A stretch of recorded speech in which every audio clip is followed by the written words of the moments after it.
Salut et bienvenue dans Ça tourne par rond, le podcast qui répond chaque semaine aux questions que vous vous posez. Quelles que soient vos interrogations, dans votre rapport aux autres, au monde ou à vous-même, vous les partagez avec nous et Mardi Noir, psychologue et psychanalyste, va tenter d'y répondre. Salut Mardi Noir. Bonjour Christophe. Ah bah non, aujourd'hui c'est Elina, je suis vraiment désolée de vous décevoir. Absolument pas déçue. Cher Mardi, aujourd'hui, j'aimerais qu'on réponde à une question de Marie. Alors Marie, elle est devant une situation délicate. Une de ses amies enchaîne les relations longues avec des partenaires violents. Et Marie, elle nous dit que certains de leurs amis se permettent de lui dire, je cite, « des horreurs du genre « faut croire que tu les attires » ou « change de type de mec », alors que les trois, en plus, étaient assez différents en apparence. Fin de la citation. Marie, elle aimerait aider son amie à ne pas se sentir responsable et elle aimerait aussi pouvoir lui donner quelques conseils. Mardi, je me permets juste, avant toute chose, de faire quelques rappels, on va dire, d'utilité publique. Il existe des numéros, le 3919, mais aussi le 116 006, qui sont tous les deux spécialisés dans les violences faites aux femmes. Et il y a beaucoup d'associations que vous trouverez en description de cet épisode qui vont aussi pouvoir vous aider dans vos questionnements. Oui Nina, et rappelons qu'il existe aussi des techniques singulières.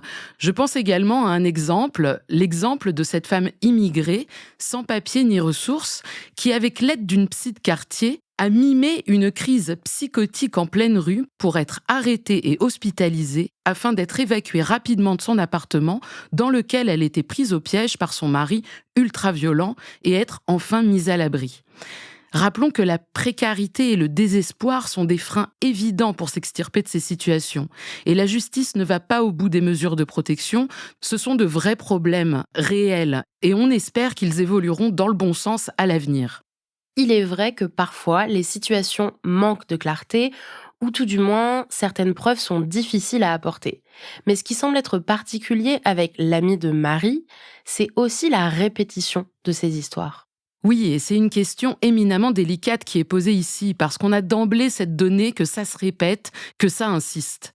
Déjà dire bien sûr que cette femme n'est pas coupable des coups qu'elle a reçus, ce sont les hommes qui lui ont fait subir cela qui sont à blâmer. En revanche, dire qu'elle n'est pas responsable, c'est lui retirer la possibilité d'analyser la situation. J'entends responsable ici au sens de la responsabilité subjective, dont il est difficile de faire l'économie. Encore une fois, parce que le schéma, ici, se répète.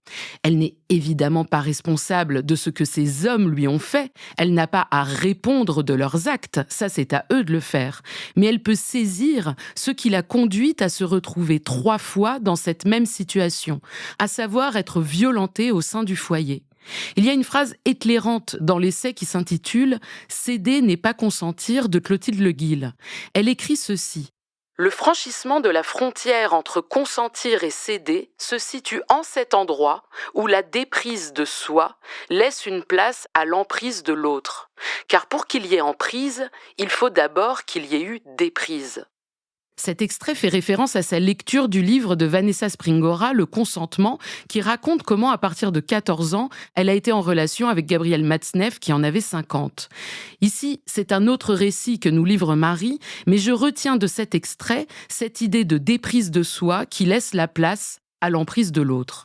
Mardi, je me permets juste une toute petite intervention pour un point vocabulaire, d'autant qu'on parle de plus en plus d'emprise. Au final, qu'est-ce que c'est, selon vous, l'emprise ? Eh bien, c'est de l'ordre de la mauvaise rencontre entre une personne prête à abandonner sa subjectivité à un autre ou une autre qui est prêt à prendre l'ascendant et le contrôle de cette subjectivité. Et vous avez aussi parlé de déprise de soi. Est-ce que c'est l'inverse ?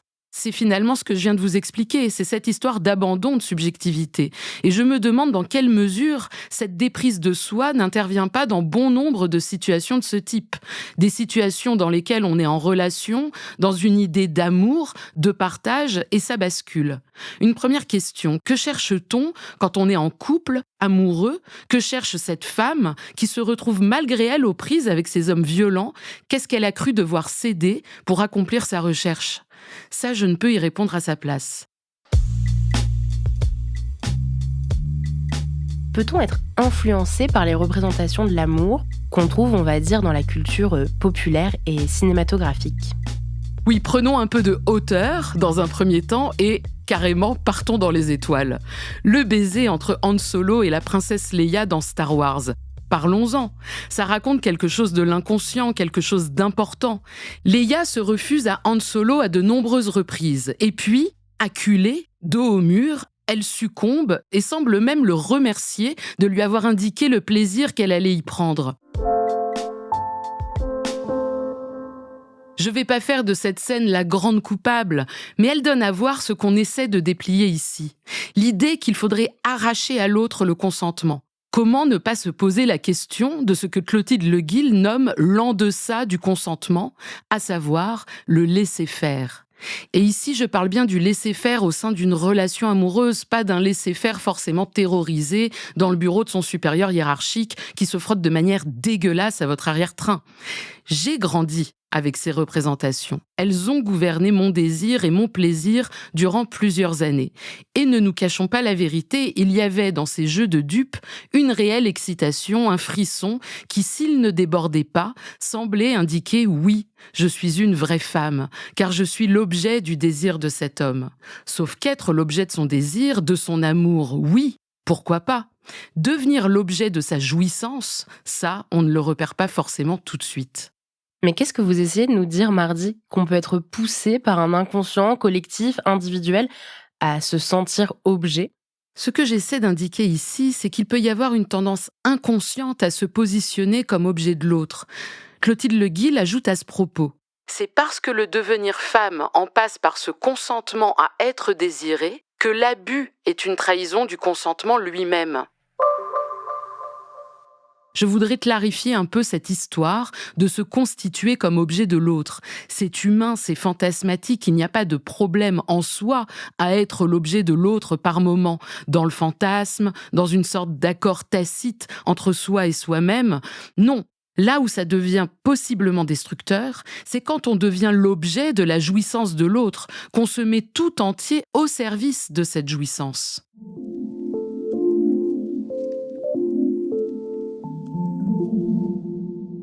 Accepter d'un homme qu'il vous empêche de travailler, qu'il régule vos sorties avec vos amis, qu'il traque vos faits et gestes, c'est déjà donner la possibilité d'un début de maltraitance. Quand bien même c'est dit avec un vernis de tendresse et des fleurs dans les mains. Dans son dernier livre, Cher connard, Virginie Despentes utilise cette formule choc. Je n'ai jamais eu envie de mourir, mais j'ai aimé les drogues dures, les hommes violents et la vitesse. On m'aura beaucoup plus sermonné sur les drogues dures que sur les hommes. Et je la comprends. J'ai moi-même fait du scooter sans casque, bourré sur la côte basque durant mon adolescence. Chaque année, des jeunes meurent sur les routes dans ces conditions. Ça n'empêche pas les prochains de recommencer. J'ai aussi aimé ce goût d'absolu d'être l'objet d'un homme, ce sentiment grisant de lui appartenir à la vie, à la mort. Et heureusement pour moi, ça ne s'est jamais trop mal fini. Et un beau jour, on refuse de boire au volant et on se retrouve à mettre un casque. Et un beau jour arrive où on se détourne des hommes violents. Au premier, tu es un peu grasse du bide, tu devrais faire un régime. On prend la poudre d'escampette où on sait remettre à sa place celui qui énonce cette méchanceté. Pour ma part, j'avais tellement peur de perdre ces amours que je leur concédais un rire, voire un régime. Et puis cette idée bizarre de se dire qu'encaisser les coups, verbaux ou physiques, serait comme la preuve insensée que c'est de l'amour. Car qui d'autre pourrait accepter de vivre ça ? Tellement solide qu'on se fait le punching ball de l'autre. Elle est là, la déprise de soi. Et la trahison d'autant plus grande quand on se rend compte qu'on ne récolte pas l'amour espéré, l'autre ne s'arrête pas, il obtient un permis de jouir sur quelqu'un qui s'oublie de jour en jour. Mais alors, l'ami de Marie, ils font bien, ses copains, de lui dire « Arrête de sortir avec des mecs comme ça ». Évidemment qu'un change de type de mec est réducteur et n'aide en rien la personne à qui on le dit, quand on n'a pas mis le doigt sur le trait particulier qui nous attirait.